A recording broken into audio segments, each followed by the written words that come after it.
and events throughout the town. Of course, the Strawberry Fest is one of the biggest events during spring, but we also had over 20 other town events or third-party events throughout spring 2023. From a programming perspective, we had 1,977 participants in aquatic and recreation programming. That was 316 greater than spring 2022, or a 19% increase. Overall, we continue to see a high demand for all of the programming, which is great. And then certainly we've met or surpassed what the Vollmer would have been used to prior to the pandemic.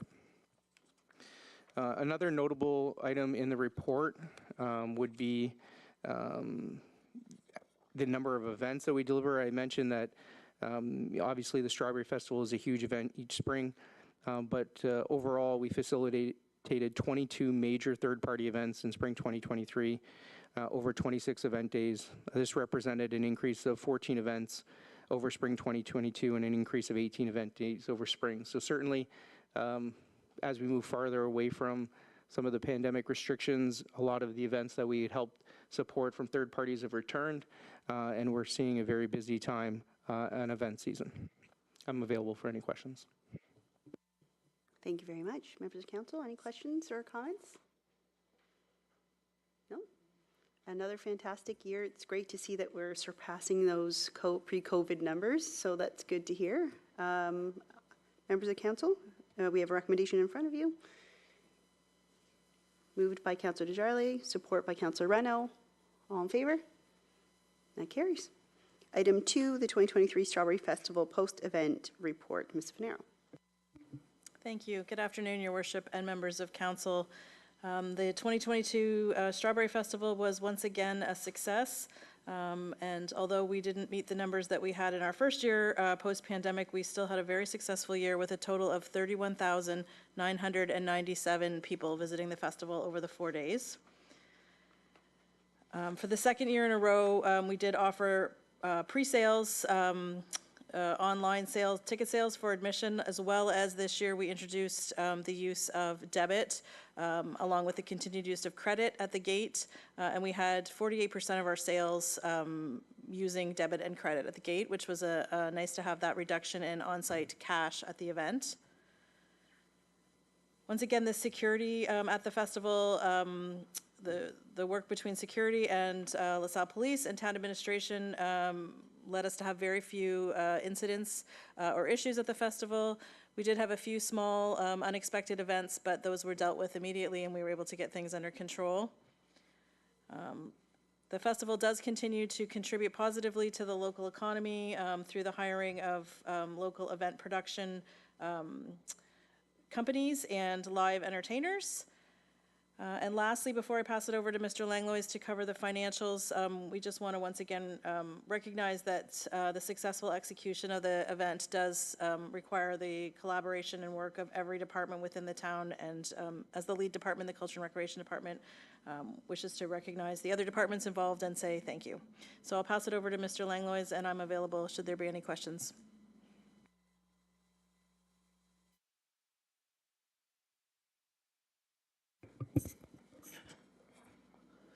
Sorry about that.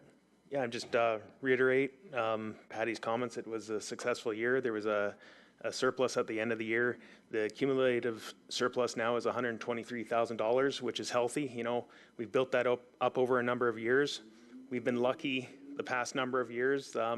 We haven't had a lot of rain, and that's exactly what that accumulative surplus is used for. You know, many years ago, we didn't have a cumulative surplus. And you know, when it rained, there'd be a deficit and we'd have to find a way to fund it. So over the years, we've increased that surplus and it's allowed us to enhance the festival over a number of years, which we've seen. You know, a lot of additional capital purchases have been made lately. The surplus allows us to buy some of those capital purchases, those shipping containers and whatnot, to store things in and add to the event. So we're in really good financial shape, and I would be available for any questions. Thank you very much. Members of Council. Councillor Reno. Thank you, Your Worship. I'm just curious, what types of capital items would we be purchasing on last year? You know, I think, was it last year or the year before, the shipping containers where we store everything in? You know, there was a time when they used to be hauled to, when we hosted it at the waterfront. You know, a special trailer had to be used and they were getting pretty ratty. So we were able to purchase some shipping containers to store everything in every year. And I think there has been a golf cart purchased as well. So those are just some examples. Did you want to add on to that?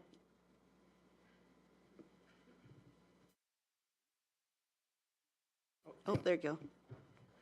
Sorry, just to add on to the capital purchase, some electrical boxes were purchased this year, as well as some new sinks that were required by the health unit, as well as some accessible cable cover for our electrical wires throughout the festival.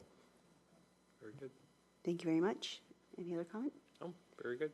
Anyone else? No? So this year was our first year, right, with debit at the gate? So do we think that's why we did better at the gate, or do you think it's just simply more people? Because, I mean, our numbers are down, but it's kind of hard to figure out why we have an increase there. Thank you for the question. I think overall our numbers are down from the first year post-pandemic, but they're still higher than our average numbers pre-pandemic. So I think that just relates to, you know, the interest in people and still getting out and being involved in things. I think what the debit did was help us to reduce the amount of cash on hand. So certainly made the reconciliation process, I think, easier at the end, and also provided for a safer environment, not having all that cash on site. So is it something we can continue with the future? Because I know we were kind of unsure about the process with debit this year, so. Yeah, you know, the LaSalle Strawberry Fest was kind of kickoff for using it, but we used it also at the last call before fall, and it was extremely successful. So I think going forward, as people returning residents and patrons to the festival realize that there is debit, that'll be utilized even more year over year as people remember that we had it available from the year before. So it does speed things up. You know, when you can tap, you can get in there really quick. And it's an internal control. The less cash, the better. Thank you very much, and thank you guys for getting that in such short time. I know we requested that kind of last minute, so the fact that you were able to get it in time for the festival was great. So thank you guys very much. Any other, Councillor Rena? Just a quick question for Scott. Were you able to upload afterwards the participant numbers based on the debit?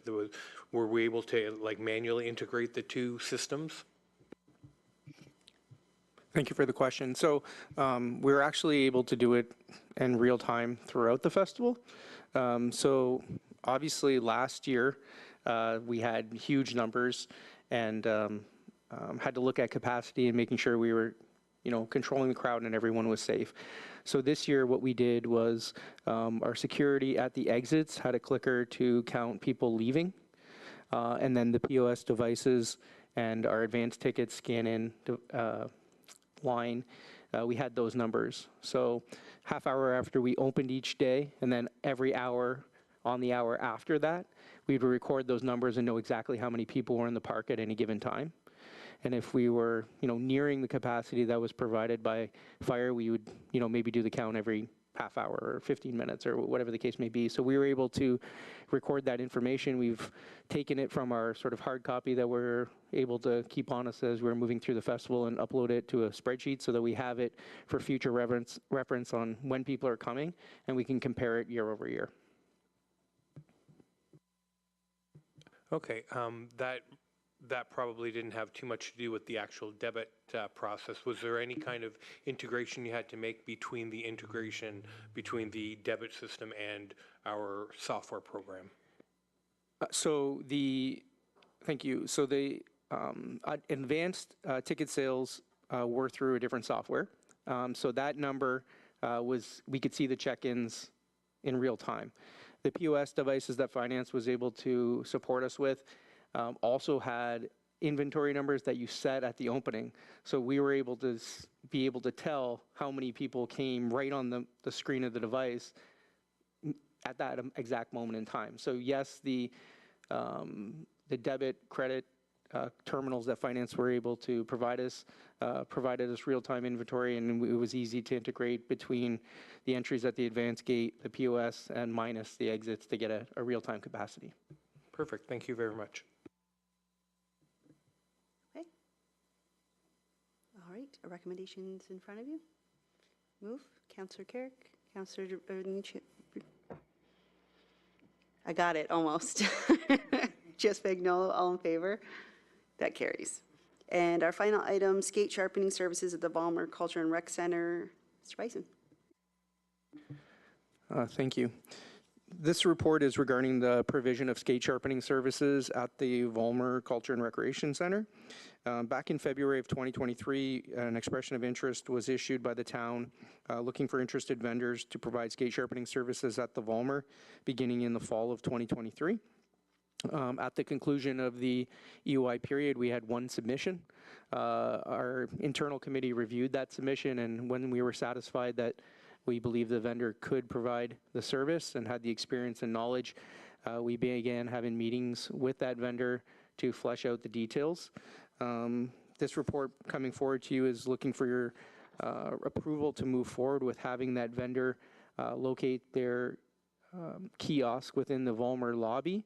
It would be a 7-foot by 10-foot kiosk, so a small kiosk to provide skate sharpening services. We did work with the fire prevention officer to determine what location was feasible for this based on traffic patterns and egress and fire routes, and this was the location that they provided. We also worked with our manager of facilities to make sure that there weren't any concerns. We identified that there were additional power needs, which are the additional power that would be run by the electricians the cost would be borne by the vendor. So this report is coming forward, looking for your approval to move forward and have that vendor begin providing skate sharpening services very shortly. Any questions, members of council? Councillor Renault? Were there any costs incurred by the town for the building of this kiosk? There were no costs to the town for the building of the kiosk. The only cost was the running of the additional power outlet. But again, the town paid that invoice and then is billing the vendor for the reimbursement. But the kiosk is built and paid for by the vendor. Okay, thank you. Councillor Spagnuolo? Thank you, through you. Just a question. The hours and days, what are those? I was trying to find them on here. I don't see it. I don't have them right in front of me. They are going to be open 7 days a week, but I'm sorry, I don't have the hours in front of me. They are more than likely going to mirror sort of the minor hockey figure skating schedule. So I believe it was 3 or 4 till 10 during the week, and then throughout the whole day on the Saturday and Sunday. But we can certainly send those out for your information. Okay, and I will support the motion or the recommendation. I think this is a great addition to LaSalle at the Vollmer, because many families, including myself, are always traveling to get skate sharpening. So I think it's just a great new addition. So I would support the recommendation. So we have a mover, support Councillor Renault. All in favor? That carries as well. Any questions or statements from members of the committee? Councillor Carrick? As I think the majority of us visited over the weekend, there was an excellent event. The doors open, the atmosphere was awesome for the last call before fall. I thought it was really well done. The crowds were very good sizes, and I think Saturday night sold out. So, and it was easily managed from what I've seen. And the fact that it was bug-free was even better, and because the doors were open. But it was very well run, and good job to all you guys, as you do with almost everything you do. So keep up the good work. Okay, Councillor Renault. Thank you. I'd like to also echo the comments of my colleague. I got a lot of really great comments. I asked people at work that I ran into the next day how things went and everything. And you may know I follow a few Facebook pages. I have not seen one negative comment about the event, which is very unheard of with anything we try to do. There's always some naysayer out there. I think it went very well. It was well appreciated by those that were there, and even those that couldn't get there, they understood Only one suggestion that was made, and I think it might have just been an oversight at the time. Here we're calling our event the Last Call Before Fall. On Friday night, apparently last call was actually called after the tables were closed. So a few people were stuck with tokens after the fact. I guess it was announced at the stage about 15 minutes after they stopped serving. So just something to look for next year. Perhaps I could address that. Thank you for the comments and the question, Councillor Reno. There actually wasn't a last call called. That's something that's not advised by the AGCO. I don't think it's allowed, to be honest. And there was refunds for tokens, so I'm not sure if there was maybe a misunderstanding, but we are encouraged not to make a last call, because certainly that encourages people to buy up as many drinks as they can so they can sit down and then consume them quite quickly. So we do, quietly stop serving alcohol at 11:30. We did have that posted, and certainly there was the option to have those tokens refunded if people were left with those after we stopped serving alcohol. Thank you. They didn't miss the call because there wasn't one, which is okay. I have a bunch of things I want to say about the event as well, but I've decided I want to do it at our council meeting. But while a few of you here, because I'm not sure some of you are coming to the council meeting, I also want to share our thanks to really everyone, because I know it is every department required to put an event like this on. But as Councillor Reno said, not a single negative comment, nothing. It was amazing. It was a great event. I'll save my other comments for Mayor's comments at the next meeting, but thank you everyone for really a fantastic weekend. Did you want to say something? It's totally up to you.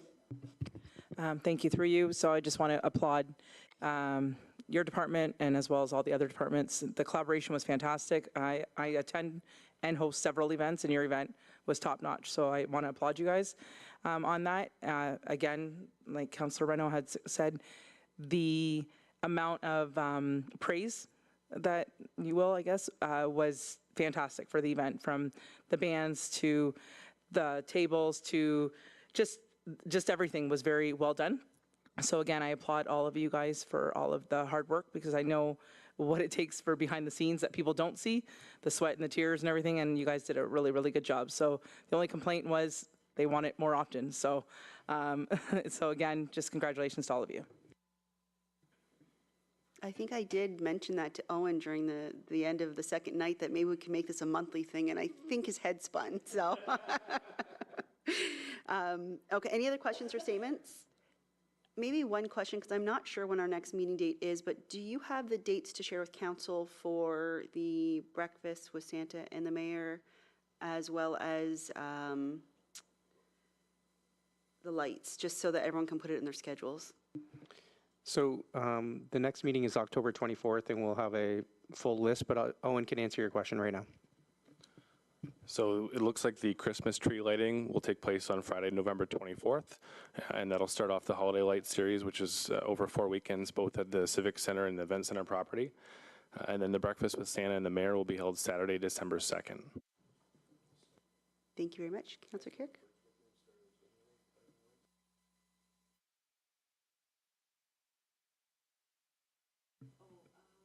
Do we have dates for that or anything further on that? We're talking about the interactive displays that we'll have, update. Thank you for the questions. We are just in the stages of preparing a public announcement. It's with the exhibition company, and we hope to have that out probably early next week. Okay, so our next meeting is October 24th. I guess I could have looked a sentence further to know my own answer. We'll adjourn the meeting and see everybody in an hour.